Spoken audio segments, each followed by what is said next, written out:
to my ears every time. Gear candy.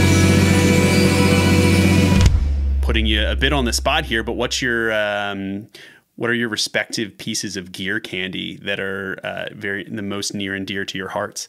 Listen. I love an answer that starts with listen. I always worry about these questions more so because of the nature of how we got started. Like everything for us has been very trial and error, and like the gear that we latch onto sometimes is just what worked when we started, and now we have this connection to it. So, and that is how I'm prefacing my people might not agree with me. You will not be judged by your answer. We forbid it. Honestly, the second we get a single hint of judgment in any of these gear candy, you're out. They're out. Okay. Yeah. So absolutely, it truly is no wrong answer. In fact, if it feels like it's a wrong answer, it probably means we want to hear it more, because that's real. So I appreciate you prefacing, but not necessary. I think I'm going to say 2 plugins because I feel like I consistently use them all the time. And I use them all the time, especially on like flight risk. And so, okay, RC20 I just love because I can make everything sound kind of like tape. And I've heard from other friends that they don't like that plugin. So I don't know, maybe it's not the one. RC20 is great. It's great. Okay, it's great. Thank you. I love RC20. And then I love H-Verb. I love H-Verb Long by Waves, and I'm not a Valhalla girl. I don't know, but I love H-Verb, and I always stand by it. So that's I love this. Well, okay, well we'll revisit this in years to come and see what your verb of choice is. Yeah, see if somebody's converted you. But that also, for a reason, is a staple. So and no one has have not yet mentioned Waves. So I do appreciate that. I think H delay, Tom, you know as well as I. People love that thing. It's everywhere. It's on everything. Yeah. Listen, if it's not broken, it works. Amen to that. Just saying, check out the Eventide stuff. I don't know. What was a big H verb, dude. Okay.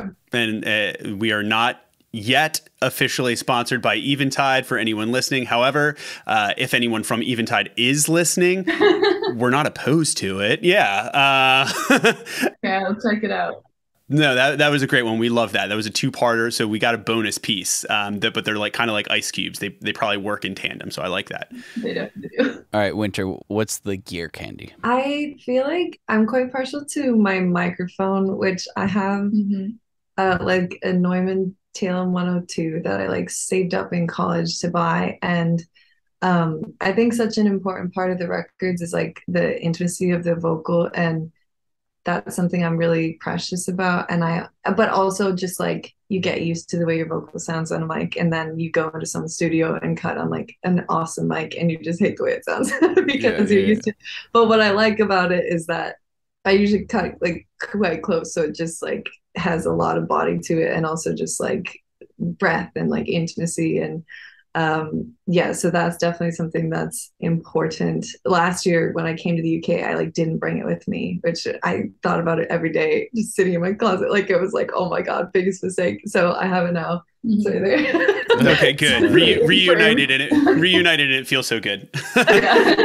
And then this is kind of like a joke at this point, but on the Flight Risk EP, I just like found this synth sound that that like worked for one song. It was for Northern Times, which was the first song we put out. And then now it's like a joke whenever we're like, something's missing. What should we do? I literally like use expand instruments, like stock on Pro Tools, and just like it's a combination of like a sine wave and some other textural things. And then I'll run it through Manny American distortion. And get this just like sparkly distorted synth thing.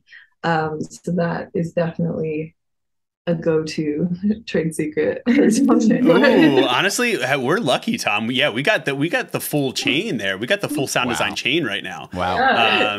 You can't. This is honestly, we're gonna have to cut that. Where that's gonna be an exclusive bonus. We're gonna have to put that behind a paywall somewhere. That's too good. No, that's so cool. And also, I mean, this is why we do it, because the microphone. I think, especially for a vocalist, and I see this a lot too. I mean, not even pre-pandemic. I think it was a trend with technology as it is, and so many people doing demos that almost evolved to like, hey, can I just use this? Can I just release this? I see a lot of vocalists that are starting to kind of realize what you're kind of getting at there, Winter, which is that the microphone is in the same way almost an instrument that you get used to. You know, you get used to how it responds. You get used to the proximity of like how close you want to be to it, how far away you want to be. Just like a guitar player gets used to the radius of their neck and gets used to how it responds with a certain thickness of strings. So that's an incredible answer, and it doesn't have to be a super expensive mic. I have this almost on a weekly basis, the same discussion with other artists that are sending stuff or working with myself or Tom remotely, sending vocals, sending whatever, and it's like, well, should I use this one, or I can try and borrow this like condenser, and I'm just like, listen, put them up next to each other and just flip them. You will know. Even just honestly, like go in blind, and you will know one of them will just feel better to you in the track, like immediately. Like you'll know, and it might not be the expensive one. You know what I mean? Just because one's like 5 times the price of another, people are picking. Tom, you got a 7B there. People are picking that 7B thing over mics that cost like $5,000. All the time. And that's such a true thing. It's like you find the thing that works, and that becomes part of your sound, because you know how to use it. And then, the studio is cool. Having a lot of toys is great, but it's not your gear candy, So that was a great one. Thank you so much for sharing that and giving away, those Tommy Lefroy trade secrets, Tom. We got to try it. Stamp it. Y'all, thanks for doing that segment. Music to my